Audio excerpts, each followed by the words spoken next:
Thank you, Attorney General Bondi, for being here today. I'm going to show you two photos. Thank you. I'm going to show you two photos of former Prince Andrew. Prince Andrew attended various parties with Jeffrey Epstein. Under the law Congress passed, you were allowed to redact photos to protect the victims of Epstein's sex trafficking operation. You redacted the photos of this victim's face because you were following the congressional law. Is that correct?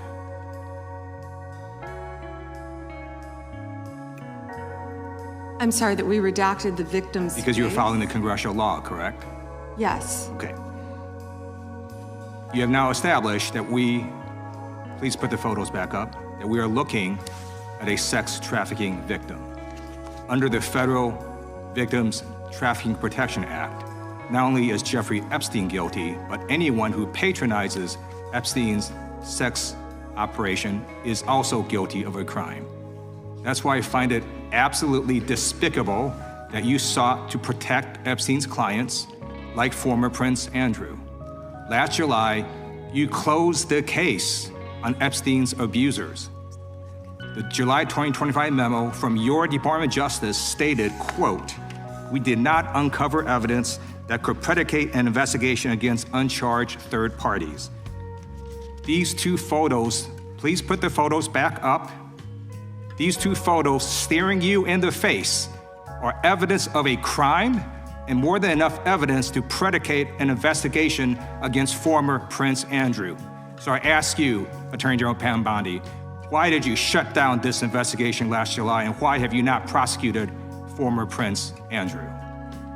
The photos were right there, sitting in front of the Attorney General of the United States. A prince, a predator, and a victim whose face had been blacked out to protect her identity. But his face, crystal clear, unredacted, undeniable. And yet, no prosecution, no arrest, no accountability, just silence from the most powerful law enforcement office on the planet. What happened inside that congressional hearing room didn't just shake Washington, it sent tremors straight to Buckingham Palace. Because for the first time, under oath, in front of cameras, in front of survivors, Congress forced the question that powerful men on both sides of the Atlantic have spent years and millions of dollars trying to bury. Why is a British royal photographed at Jeffrey Epstein's parties still walking free? And here's what makes this even more disturbing. The answer the Attorney General gave wasn't a denial. It wasn't an investigation update, it was a deflection, and the survivors sitting in that room saw every single second of it. This story goes deeper than most people realize, and before this video is over, you are going to understand exactly why the palace has been holding its breath, and exactly what Congress just uncovered that they cannot walk back. Let's start from the beginning. Jeffrey Epstein was not just a wealthy financier with powerful friends. He was the operator of a decades-long international sex trafficking network that touched politicians, billionaires, celebrities, and royalty. He moved through the highest circles of global power with extraordinary ease. And the reason he moved so freely for so long is because someone, somewhere, always made sure the doors stayed open. When Epstein was finally arrested in July 2019, the world assumed the full reckoning was coming, that the files would be opened, that the names would be released, that the clients, the men who paid to abuse these women and girls, would finally face what they had spent years escaping. That didn't happen. Epstein died in a federal detention facility in August 2019, under circumstances that a significant portion of the forensic and law enforcement community has never fully accepted as straightforward suicide. His co-conspirator, Ghislaine Maxwell, was eventually convicted in 2021, but the men, the powerful, wealthy, titled men who used the operation, remained unnamed, uncharged, and in many cases, still employed in positions of extraordinary power and influence, including one man with a royal title. Prince Andrew, the Duke of York, second son of the late Queen Elizabeth II, has been photographed with Jeffrey Epstein on multiple occasions. He has been photographed with Epstein's victims. He gave one of the most catastrophically ill-judged television interviews in the history of the British monarchy. A BBC sit-down in 2019 in which he attempted to explain away his relationship with a convicted sex offender, and in which he was broadly regarded as having made his situation dramatically worse. He claimed he had no memory of meeting one of Epstein's accusers. He claimed he didn't sweat. He cited a pizza restaurant in Woking as an alibi. The British public was not persuaded. Royal commentators were not persuaded. And the women who say they were trafficked to him were most certainly not persuaded. In January 2022, Prince Andrew reached a civil settlement with Virginia Giuffre, one of Epstein's most prominent accusers, who had alleged that she was trafficked to the prince on multiple occasions beginning when she was 17 years old. The settlement amount was reported to be in the region of $12 million. Andrew made no admission of guilt. Shortly before the settlement was announced, the Queen stripped him of his military titles and royal patronages. He was no longer permitted to use the title His Royal Highness in an official capacity. He stepped back from public duties. He was, for all intents and purposes, quietly removed from the front row of the royal family. But here is the critical thing to understand. Removed from view is not the same as held accountable. No criminal investigation was ever formally opened against him in the United Kingdom. No charges were ever filed. And the files, the FBI files, the Department of Justice files, the thousands of documents that survivors say contain detailed evidence of what happened and who was involved, those files remained locked, redacted, and inaccessible for years. Until now. Because what happened inside that congressional hearing room changed the landscape in a way that cannot be undone. A congressman from California stood up, displayed 2 photographs, and forced the Attorney General of the United States to confirm, on the record, under oath, that the redacted face in those photographs belonged to a sex trafficking victim. And the unredacted face? That belonged to Prince Andrew. The congressman's argument was surgical and devastating. Under the Federal Trafficking Victims Protection Act, he stated, not only is the trafficker guilty, but anyone who patronizes a sex trafficking operation is also guilty of a crime. Those photographs, he argued, constituted evidence. More than enough evidence, he said, to open a criminal investigation against a foreign royal. Then he asked the Attorney General directly, "Why did you shut down this investigation in July?" The response was a deflection toward Merrick Garland, toward the Biden administration, toward a pattern of institutional failure that stretches years. What it was not was an answer. I don't believe you asked Merrick Garland these questions when he was Attorney General and set before. I agree with you. You twice. I've been claiming my time. I agree with you. I agree with you. During the Biden administration, I called for people looking at Epstein files. Merrick Garland dropped the ball, as did Attorney General Bill Barr, as did Alex Acosta, a whole string of failures. But you are in charge. You have the power to change things, to hold these men accountable, and you're doing the opposite. You're protecting them. So I want. And the survivors in that room saw it. They were seated directly behind the Attorney General. Some of them had waited years for that moment.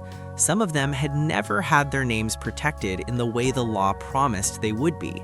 And when the question about the prince was deflected, when the photographs were used to make a political argument and then set aside without a commitment to prosecute, the silence in their section of the room said everything.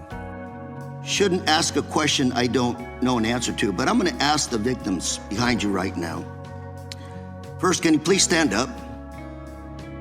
And then, can you please raise your hand if you think after everything you've heard today, you feel that our AG, the feds, have your back? Do we have your back? Raise your hand if you're confident that we got your back. And that's the... Now here is where the story takes a turn that most coverage has completely missed. The Department of Justice had released the Epstein files, thousands upon thousands of pages, under a Congressional Transparency Act that required them to do so.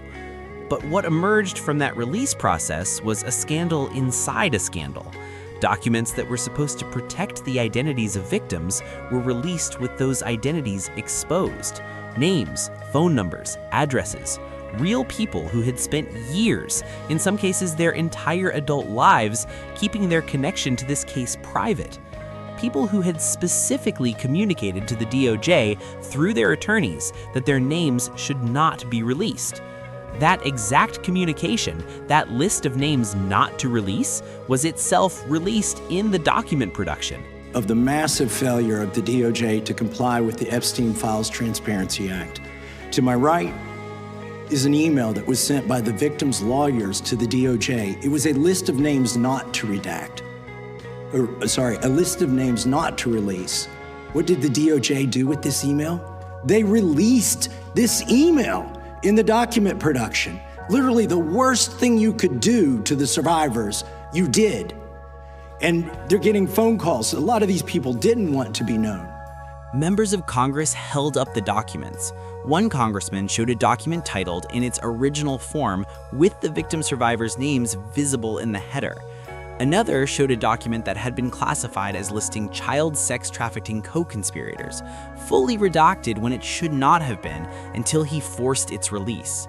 And inside that document, a prominent American billionaire listed not for tax evasion, not for financial crimes, but specifically as a co-conspirator in child sex trafficking. And by the way, I'm going to unredact them here. Les Wexner is in this. Now, your deputy attorney general said, oh, well, he appears hundreds of times in the files, but he doesn't appear in this file until I forced you to release it, where he's listed as a co-conspirator, not to tax evasion, but to child sex trafficking, not to prostitution, not to money laundering, child sex trafficking. That name had been buried. The document had been available. The DOJ had access to it, and it took a congressman threatening to display it publicly in a hearing room before it was released. One lawmaker described what he called a pattern of double redaction, going to the portal to look at what was behind a redaction, only to find another redaction. The DOJ to look at what's behind this redaction, another redaction. So we can't even see them.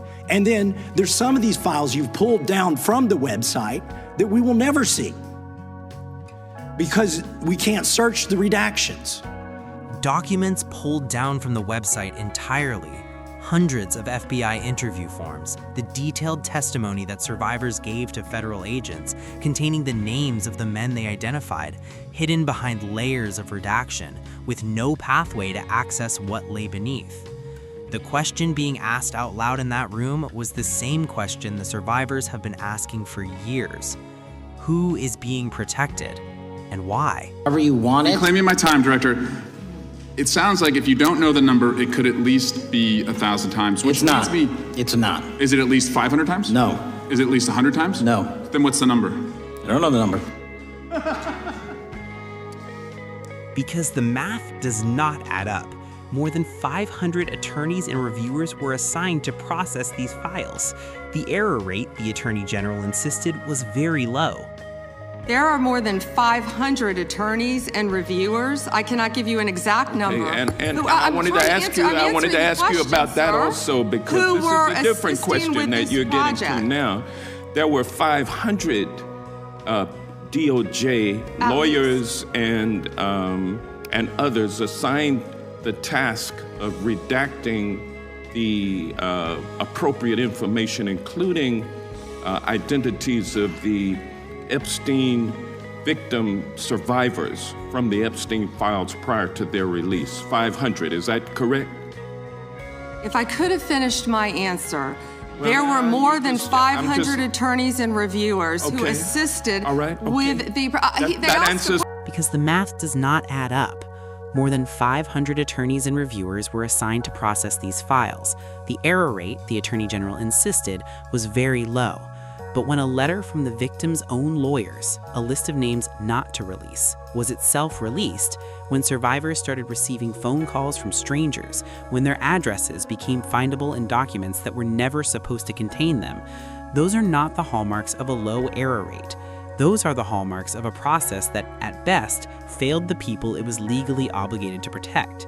And at worst, it sent a message. A lawmaker from Vermont made a point that deserves to be heard very clearly.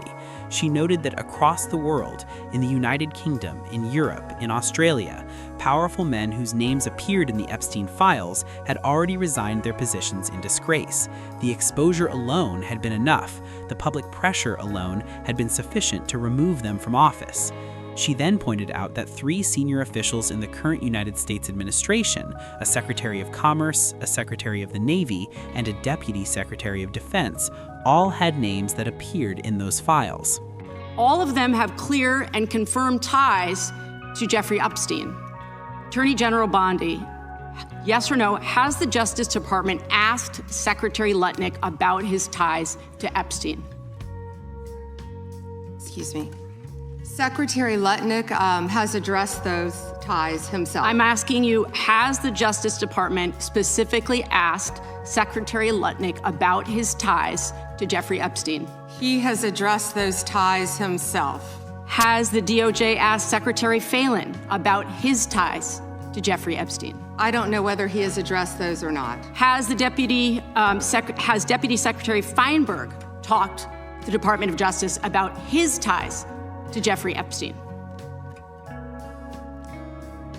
Yes or no? Has the Department of Justice talked to Deputy Secretary Feinberg about his ties to Jeffrey Epstein, which are clearly spelled out in the files? It's a very simple question. It's not a trick question. I'm just asking you. Yeah, I'm stunned that you want to continue talking about. Oh my gosh. Epstein Okay, I'm reclaiming my time. I'm asking you not a trick question, a simple question. Okay, so what is clear is we have evidence. Do you know who Chris Malin is? We have evidence that 3 senior officials within the Trump administration have ties to Jeffrey Epstein. And what does ties mean? I can conclude from what you are saying that you have not talked to them. What does ties mean? I think Americans would be shocked to learn that you are not interested in talking. All 3 had confirmed ties to Jeffrey Epstein. She asked directly and specifically whether the Department of Justice had spoken to any of them about those ties. The responses she received were evasive, interrupted, and ultimately non-committal. She concluded by saying what she believed the American people would be shocked to learn, that the government appeared to have no interest in asking the questions that needed to be asked of the very men who had been appointed to positions of power despite those documented connections. And in that moment, the connection between what happened to Prince Andrew in Britain and what is happening in Washington right now became impossible to ignore. Was he aware? Chris Malin was a Border Patrol agent. Okay, so I'm going to conclude that the president, in fact, did know about his ties because he was the next door neighbor. Shame on you. Oh, for goodness sakes. You're this from is a tiny, pathetic. beautiful This is state. pathetic, Mr. Chair. Will be in order. I am not asking trick questions here. The American people have a right to know the answers to this. These are senior officials in the Trump administration. This is not a game, Secretary. I'm Attorney General. My apologies, I couldn't tell. By 2008, we knew that Epstein was a convicted sexual abuser. And we now know that Lutnick went to Epstein's Island in 2012. How was that not a deal breaker for the president? And why aren't you asking questions of the Commerce Secretary about what he saw when he was at the island, which he lied about not ever going to? Why are you not asking these questions? And I see that my time is almost expired, so I will say this. Do the right thing. Because the pattern is the same. A wealthy, powerful man has documented ties to Epstein's operation. His exposure becomes public. The official response is deflection, a settlement here, a title stripped there, a reference to prior administrations, a suggestion that others also failed to act. And underneath all of it, the files remain partially buried, the full picture remains unseen, and the survivors remain waiting. The British establishment moved Prince Andrew off the front pages. They removed his titles. They called it accountability. But accountability has a definition, and a quiet removal from public duties, paid for by an institution whose annual budget runs into hundreds of millions of pounds and is funded by the British taxpayer, is not the same thing as a criminal investigation. It is not the same thing as testimony under oath. It is not the same thing as the justice that over 1,000 identified victims and their attorneys have been demanding for years. And now, because of what happened in that congressional hearing room, the distance between the palace's version of accountability and the legal definition of it is on display for the entire world to see. Here is where things stand right now. The Department of Justice formally closed its investigation into uncharged third parties connected to Epstein in July 2025, stating that no evidence was found that could predicate an investigation. That closure is now being directly challenged on camera, with photographs, with witness statements, with documented FBI reports that members of Congress say contradict that conclusion entirely. At least one witness, a man who claims to have driven a limousine for Donald Trump and to have overheard a phone call with Epstein, and who later encountered a girl who said she had been assaulted, was never interviewed by the Department of Justice. That statement was submitted to the FBI's National Threat Operations Center. Congress has it, the DOJ has not acted on it. The survivors who were in that room have been asking for a meeting with the Attorney General for over a year. They have not received one. Ghislaine Maxwell, the woman who ran the operation on the ground, who recruited, who trained, who managed, is currently sitting in a federal prison whose nickname is Club Fed. Believes that convicted sex offenders don't deserve special treatment or privileges in prison. And yet, Ghislaine Maxwell, Jeffrey Epstein's co-conspirator, received perk after perk in prison. In July, she had a 2-day interview with your deputy and President Trump's former defense attorney, Todd Blanche. Just days after that, Maxwell was transferred from a federal correctional institution in Florida to a minimum security camp in Texas, which she, as a sex offender, would normally be ineligible for. At this new facility, as the ranking member talked about, and by the way, it's nicknamed Club Fed, we've heard reports that she's been afforded special privileges: puppy time, private workouts, personal mail, secretarial services. Attorney General Bondi, does a convicted sex offender like Ghislaine Maxwell deserve special treatment and privileges in prison? Yes or no? Let me be crystal clear on this. No. And let me keep going. No, let me keep going. Perfect. Well, I did not know she was being transferred. I asked you yes or no. She was not transferred to a lower Mr. Chairman, level. please stop the clock and remind the witness of the rules. One rule she needs to understand here. And I'm glad that we're agreeing. So when we're agreeing, we can move on to some other things. But I want you to know that every time she does get these perks, and it's been publicly reported, that the folks she's abused, the survivors who are sitting here, they see themselves as being denied justice. They feel re-traumatized. And I'm glad that we agree on that. But she should not be in that prison.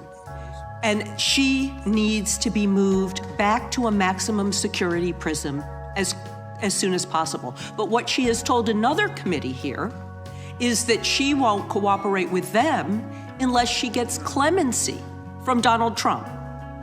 It's just crazy to consider that she can be wielding this kind of influence within the administration. But that begs the question, who ordered her to be transferred to the minimum security prison that She was transferred without the Attorney General's knowledge, according to her own testimony, to a minimum security facility that she should have been ineligible for as a convicted sex offender. She has reportedly indicated, through her attorney, that she will not cooperate with ongoing investigations unless she receives clemency from the president. So, as we've heard, she took the fifth in response to every single question in that committee hearing. And her lawyer dangled the offer of clemency. Should Donald Trump pardon or commute her sentence? Should she be released from prison, yes or no? You said you hope she dies there, so I'm hoping the answer is no. I already answered that question. A convicted sex trafficker is reportedly negotiating her cooperation with the most sensitive criminal investigation of the century in exchange for a pardon. And Prince Andrew? He remains at Royal Lodge in Windsor. He attends family events. He was seen publicly at his mother's funeral. He was photographed at King Charles's coronation. He has not testified in any criminal proceeding.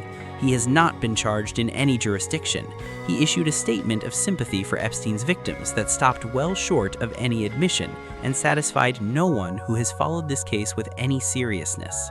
The files are partially released. The redactions remain contested. The witnesses remain uninterviewed. The investigation is officially closed, but politically exploding. The survivors are still waiting. And a royal with a documented connection to the most prolific sex trafficking operation in modern history is still living in a grace and favor residence on the grounds of Windsor Castle. The palace managed the optics. They stripped a title. They issued carefully worded statements. They moved him out of the frame. But you cannot redact a photograph. You cannot unring a bell that has now been rung in front of the entire United States Congress, under oath, on camera, with survivors in the room. The question is no longer whether the evidence exists. Members of Congress have shown it. The question is no longer whether the files contain the names. The files have been partially released, and they do. The question is no longer whether the British royal family knew what they were sheltering. The question, the one that nobody in power seems prepared to answer, is this. When a man with a royal title, photographed with a convicted sex trafficker, photographed with a victim whose face had to be redacted to protect her identity, settles a civil case for a reported $12 million and then quietly retreats behind palace walls, is that justice, or is that just another form of the same cover-up that has protected powerful men for decades? The survivors in that congressional hearing room did not raise their hands when they were asked if they felt the government had their back. Think about what that means, and think about who is still deciding what stays redacted, what gets released, and whose name never makes it into the headline. If this story deserves to be told in full, subscribe, because this is only the beginning.